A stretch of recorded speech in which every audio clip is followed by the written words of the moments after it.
Hi there, I'm Michelle Frost, the host of the Fit Mind, Fit Body podcast.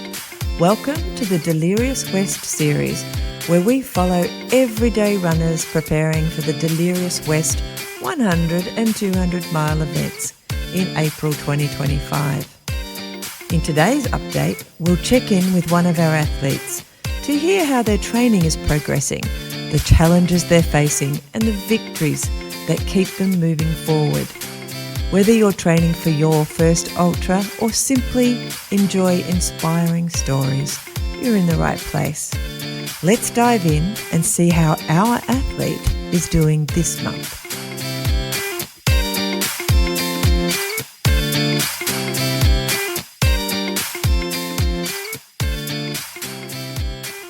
Today on Fit Mind, Fit Body, we are talking to another delirious athlete. It's Kev Matthews. Welcome, Kev. How are you? Very good, very good. Only 8 weeks to go tomorrow. Yes, I know. 8 weeks scary. tomorrow. Wow. No, so not only is that awesome, we also have to do some kind of record right now and get through this interview in about 13 minutes because I've got an appointment to get to. I don't know how we're going to do it, but we will try. Yeah. Okay. We better condense 1 hour into 13 minutes. How do we do that? Tell me what you've been up to and see if you can do it in a Cliff Note version. God. 24 parkruns in 24 hours and back to that 100K. Oh my gosh. How do you feel? That hurt. It actually wasn't too bad because, as you know now, I'm a Pilates black belt. I love my Pilates. You're keeping it up then. So, that's great. That's been going well. It's been going well. I've dropped the running down. Most delirious runners are ramping up. I'm ramping down and concentrating more on the fact that I've done it before, so it's all up here, and I don't have to do that much running. You've also done a lot of running, though. Like in all seriousness, in the last few months, you've done heaps. So yes. So what I've been doing is, since really the end of last year, I've been dropping the mileage down to between maybe 70 to 80K a week, which is probably 10Ks and then a long one on Sunday, but also chucking in between 5 and 7 times gym, going to the gym. So I still do my 2 exercises a day, whereas before it was double days, running, feeling tired, feeling fatigued, but getting the Ks in. Now it's better runs, quicker runs. I'm sort of trying to run faster on my Sunday long runs. Yeah. So I actually rinse myself on those runs, go really hard, but on the other 10Ks, taking it easy. So I've not ramped up with most delirious people, probably like yourself. Most delirious runners now are thinking it's 8 weeks to go. I need to do more running. I'm so tired. Get tired and get time on legs. So again, I don't believe you have to, if you can also maybe strength training as well, because a lot of delirious, it's hard to train for delirious because it's such, you're running for 4 or 5 days and you can't replicate that really until you do it. Yeah. So it's more, at this stage, it's more about the mindset. Obviously you need you need to be physically fit to a point. Yeah. But for the first timers, and even like yourself, don't feel that I've got to do 800Ks a week. I've got to do 100K, 200Ks. I need 10 hours on the trails. If you're always tired, you got to be careful you don't get injured. Yeah, I'm lucky because my coach has a bit of experience, and this is a long week. I've got to do 100Ks this week, but next week will be almost nothing running wise. It's a strength week, so I'll be doing a lot more strength stuff and brilliant. Hardly any running. I mean, I'll run, but I won't be doing the long stuff. So yeah, and a lot of walking. She gets me doing a lot of walking. She's quite low impact. And that's another benefit, because you will be doing a lot of walking in delirious. Even the runners, even the winners at the front side are walking, and no one runs the whole lot. And again, if you're not used to the walking, I can come back and bite you because you're used to running, but you're not used to the walking. And also sometimes as well, when you are walking, it does take a long time for the Ks to tick over because you're doing like 12, 13, 40-minute Ks. And I always remember, mentally, Mandalay to Mount Clair, I always talk about the Mandalay to Mount Clair, how awful it is. But sometimes, you're working really hard and then the Garmin will beep at you and it'll say like 15-minute K. And you're going, I've worked so hard for this 15 minutes, and I've done like 1 kilometer. It's And you think, ridiculous. I've got another like 10 kilometers to the next aid station. And you start doing your maths, that's going to take me 6 weeks. Oh my God. But sometimes mentally it's best to avoid looking at the watch and just keep plowing forward. That's if you're true. going to spend walking, you have to realize that the Ks don't tick over half as quick. You may do 3 hours and then you've only done like 10 Ks, and that can mentally, it can hurt sometimes because you think they start doing the math. So you've got to avoid that. So walking is good to get used to walking and realizing that, I'm going to walk for an hour, but I'm not actually going to get that far. But on the plus side, you're recovering. And then when you start running, the Ks tick over. I did a 20 yesterday. It is. I did a 20 yesterday, and I thought, it's only 17 of these. Somehow that seemed okay. Yeah, I know people who knock it down 5Ks at a time, and it's only whatever it is. What's it, 20, 65 Ks? Probably even more than that. 340. I think I like 17 because it's under 20. But even a 20. The way to do it is aid stations. Obviously, it's there for you. It's there for you. It's aid stations. You break it down into one aid station at a time, and some aid stations, like the first day, is hard because the aid stations are quite a way apart, and also you don't see your crew. I always consider the first day the hardest. You said that a few times. Because the first day stations are 23, whatever, and your next one you're virtually at a marathon. Then it's then Dog Road's 50. So the first 50K is always the hardest for me. When I get to Dog Road at 50K, you then got Pindra, which is quite another little jump. But the first day there's quite a way in between aid stations, but it's a good time for that to happen. And Sean's done that deliberately.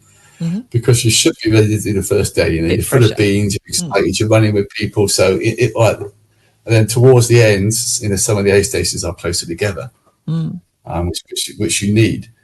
But just break it down into aid stations. That's all you need to do. One aid station at a time, and before you know it, you're finished. Easy. I was thinking today, because I did a run today where I ran from home for 10K, and then Simon picked me up in the car, and then we did our normal run with our friends, and I thought it was quite a good replication of going into an aid station. He didn't have a whole bunch of food in the car for me though, but I did, have that break of 20 minutes or so until we then got out and had to run again. And I reminded me, I was talking to some friends how hard it is sometimes to leave the aid station and what tricks you can play for yourself to get you to leave. Because I'm really comfortable here, and the first couple of K when you leave an aid station are actually not that pleasant as a rule, my memory of them. It takes you a while to get back into the gym and stuff. Yeah. At Delirious, you're going to get that on steroids because also you're tired. And some of those aid stations, I told you a story about, what the aid station, where we all got in together, and it's like 2 a.m, and I still remember, we all got duvets and we snuggled up, and you could hear the ocean, and we all went to sleep. We all slept. On 15 minutes became an hour, and they woke me up and kicked me out. Kev, time to get up. And I was like, dribbled down the side of my face. I was so, but it's one of those moments where it's just so beautiful, and I was due a little sleep, 20-minute power nap, whatever. And there was 300K runners running with me, and all 4 of us, she tucked us up in the duvets, and we could hear the waves in the background. It's like 2 a.m. She tucked us all up, and she fed us and dimmed the lights. And I just remember, just as I went to sleep, I thought, this is just so cool. Unfortunately, then an hour later, she was woken up, kicked out the aid station. Of course, then it's freezing cold, and you have to come out the aid station. I was sort of stumping up this hill. I didn't want to get out. I was really enjoying my sleep. It was hard. It was hard to get going again. But you're right. That's the only time where I think ever where I actually thought, I don't want to get up. I want to stay here for another couple of hours. But the aid stations can be hard, which is good when you've got crew, because I don't really spend a lot of time at the aid stations because my crew look after me. Yeah. Even though the food's incredible, Mark will be there, and I go into the aid stations, 666 coming in, then I go and find Mark, and I sit down in my chair, Mark looks after me, and then you're right, he kicks me out and off you go, Whereas I think some of the aid stations can be a bit too nice. And you sit down, have half an hour, have another burger, have a cup of tea when you get up. Before you know it, you've wasted an hour, but which is fine. There's nothing wrong with that. You know, if you're racing, then obviously no, but you know, if you just want to finish, and the aid stations are these little oases of pleasure in a lot of pain later on. So yeah, have an extra 5 or 10 minutes, because in the end you'll get that back. There's no point. Do not rush through aid stations. You know, don't feel you have to rush through an aid station. It's such a long race. It's, you know, we measure this in days, not hours. So enjoy the aid station. But if you've got crew as well, tell your crew that sometimes, you know, if I want to stay for an extra half an hour, you just got to let you stay, and then you're just so invigorated. It's worth staying at extra time in aid stations. Make use of the aid stations. Yeah, I totally will. And you've really built them up to be something like, as you said, an oasis in the middle of it all. I don't want to say in the middle of the pain, because I'm just ignoring that part. But just in the middle of there is that bit of pain, yeah. Now that the aid stations are incredible, because, you know, so they're given a budget of $400 from Sean anyway, and a lot of them spend more than that. So the food is incredible, and they've got menus and all types of menus, and I think you may even find the menus come out on Facebook before the event. So keep an eye on Facebook. You know, they do. They put the menus out so you know what's coming. Because again, you know, they talk to the runners about what they want. You know, if for some reason, you know, you want pancakes at a certain time, all joking aside, if you told an aid station, I'd really like chocolate pancakes, you know, they'll go and buy chocolate pancake mix and make you chocolate pancakes. Oh, that's so cool. They are so good. I remember one year Rob Dongleslet did it, and about a K out of it from the aid station, he put the menu and a phone number, so you could call in your order, so it'd be ready for you. That's crazy. Yes, it's like, so you know, they do. You know, it's all they want to do is give you the best experience and the best food. So I've always got my own support, so I don't normally, you know, partake in the food there, but sometimes there's some you hear some stories. I think I will. Incredible.